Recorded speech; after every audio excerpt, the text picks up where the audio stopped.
Quand on est débutant, on fait souvent des erreurs et c'est normal. Certaines nous coûtent de l'argent et d'autres beaucoup de temps. Et quand tu networks, c'est exactement pareil. Si tu contactes les mauvaises personnes ou que tu rejoins le mauvais réseau, tu vas perdre du temps et de l'argent. Et dans cette vidéo, je vais t'éviter ces erreurs en te listant 7 erreurs que j'ai observées et qui sont fréquentes chez les entrepreneurs. La première erreur, c'est de ne pas avoir de stratégie. Quand on construit une maison, on commence par le toit? La réponse est toujours non. La base, ce sont les fondations. Eh bien, c'est pareil en networking. On commence toujours par définir ses objectifs et sa stratégie. J'ai déjà vu certaines personnes venir à des événements gratuits, je précise, pour se montrer et vagabonder à droite à gauche. Ces personnes viennent à des événements car on leur a dit que pour développer son réseau et trouver des clients, il fallait venir à des événements. Sauf que sans stratégie, c'est de la procrastination déguisée. Ces personnes ressortent de l'événement avec aucun contact et en ayant perdu du temps. Et ça, c'est bien dommage. Pose-toi les bonnes questions. Ma cible est-elle présente lors de cet événement? Je veux entrer en contact avec cette personne en particulier. Comment je vais m'y prendre? De quoi pourrais-je bien parler pour briser la glace et intéresser mes interlocuteurs? C'est important de savoir, avant d'aller à un événement, si de potentiels partenaires, associés ou clients seront présents. Si c'est non, gagne du temps et n'y va pas. Si c'est oui, renseigne-toi sur qui vient à l'événement, avec qui tu souhaites entrer en contact, et surtout comment entrer en contact avec ces personnes-là. Le networking commence bien avant d'aller à des événements. La deuxième erreur, c'est de parler que de soi. Moi j'ai bossé sur tel projet avec tel client.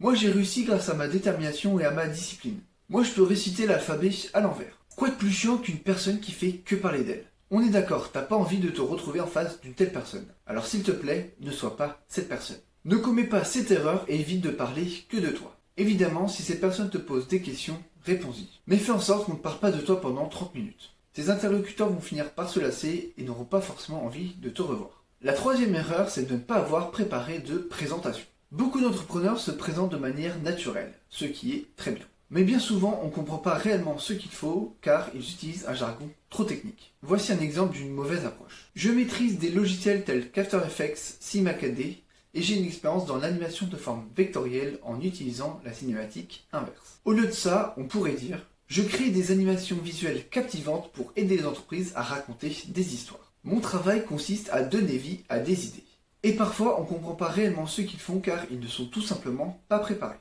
Voici un exemple d'une mauvaise approche. Je fais de l'animation, vous savez, je travaille avec After Effects et enfin, je fais des trucs sympas quoi, avec des formes vectorielles. Au lieu de ça, on pourrait dire « Je suis un motion designer, je crée des animations visuelles captivantes pour aider les entreprises à raconter des histoires. » Pour vous donner une idée, j'ai aidé mon dernier client sur sa campagne publicitaire et ça lui a permis d'augmenter l'engagement de son audience de 30%.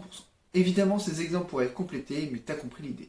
La quatrième erreur, c'est de compter que sur ses cartes de visite. Pour développer son réseau, les cartes de visite, ça peut être utile dans certaines circonstances. Ça ne veut pas dire qu'il faut compter que sur ça et les distribuer à toutes les personnes qu'on rencontre. Personnellement, je ne vais plus aux événements avec des cartes de visite pour ces raisons, et aussi parce qu'elles ne sont plus à jour. Résultat, dès que je rencontre quelqu'un avec qui j'échange bien, je lui propose directement de noter son numéro dans mon téléphone, à l'ancienne. Ça permet de marquer le coup et d'avoir une réelle trace de notre échange. Et si je vois que la personne est réellement intéressée par ce que je fais, je lui propose tout simplement un rendez-vous. On va le faire tant qu'il est chaud. Sur LinkedIn, tu as une option pour afficher un QR code qui renvoie directement vers ton profil. Si tu vois que tu as eu un bon feeling avec une personne, rentre directement en connexion avec elle via un réseau social. De préférence là où elle est active.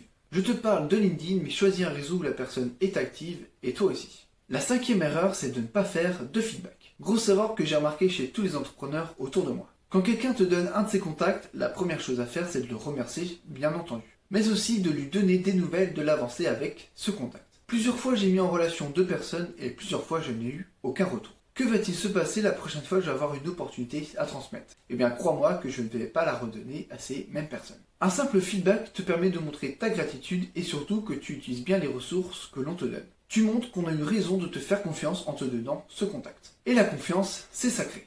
Pour la sixième erreur, je vais te montrer un screen que j'ai reçu d'une personne qui venait de m'ajouter sur LinkedIn. Je te laisse quelques instants pour lire ce message et voir quelles erreurs cette personne aurait pu faire. Et n'hésite pas à mettre sur pause si ça peut t'aider. Évidemment, j'ai flouté son nom parce que le but c'est pas de l'afficher non plus. Bon, ici je pense que l'erreur elle est assez flagrante. Ne suis jamais les conseils aveuglément. Pour te remettre un peu dans le contexte, cette personne-là venait de sortir d'une masterclass networking où visiblement on lui avait dit d'entrer en contact avec un maximum de personnes. Sauf que du coup, je pense que ce conseil était mal interprété, en tout cas cette personne l'a mal interprété, ou en tout cas l'a mal compris. Donc si tu comprends pas un conseil qu'on te donne, ne va pas l'appliquer, il faut toujours comprendre pourquoi tu fais les choses, surtout en networking. Et donc là, cette personne s'est retrouvée à me contacter pour les mauvaises raisons. Et en plus, c'est pas malin de sa part parce que moi, je lui ai tendu une perche avec mon premier message en lui demandant pourquoi elle m'avait ajouté dans son réseau. Donc là, elle aurait très bien pu rebondir et dire ah bah oui, j'ai vu ton profil, machin, c'est intéressant ce que tu fais, blablabla. Elle aurait pu éventuellement réussir à se dépatouiller de cette situation. Et non, en fait, elle a tout simplement avoué que elle avait suivi les conseils aveuglément de quelqu'un. Et du coup, en plus, moi je montre que cette personne, la première image que j'ai de cette personne, c'est que du coup, c'est une suiveuse, vu qu'elle comprend pas ce qu'elle fait, elle l'applique quand même. Et surtout, elle s'intéresse pas à ce que je fais et elle s'intéresse pas à moi. Parce qu'elle aurait pu faire un minimum semblant après la perche que je lui ai tendue. Enfin bref, ne suis pas les conseils aveuglément. Cherche toujours à comprendre pourquoi tu fais les choses, que ce soit en networking ou même dans l'entrepreneuriat en général. Pour la 7ème erreur, rebelote avec un autre message que j'ai reçu. Pareil, je vais te laisser quelques instants pour lire ce message et mettre sur pause si tu as besoin. Bon, ici l'erreur elle est peut-être un peu moins flagrante, mais elle est toujours visible. Et c'est dommage parce qu'honnêtement, cette personne commençait bien. Bonjour Lucas, je suis un bon ami de qui vient de recommander des maîtres du réseautage. Ça, honnêtement, en termes d'accroche, c'était très bien, parce que c'est flatteur pour moi.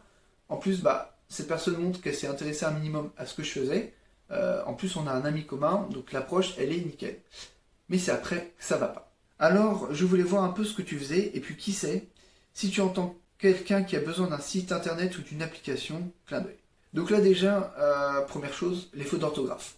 Quand tu contactes quelqu'un, surtout dans la sphère professionnelle, il y a des fautes d'orthographe là qui sont assez flagrantes. Donc évite-les, tout simplement. Tu as des correcteurs d'orthographe en ligne qui existent.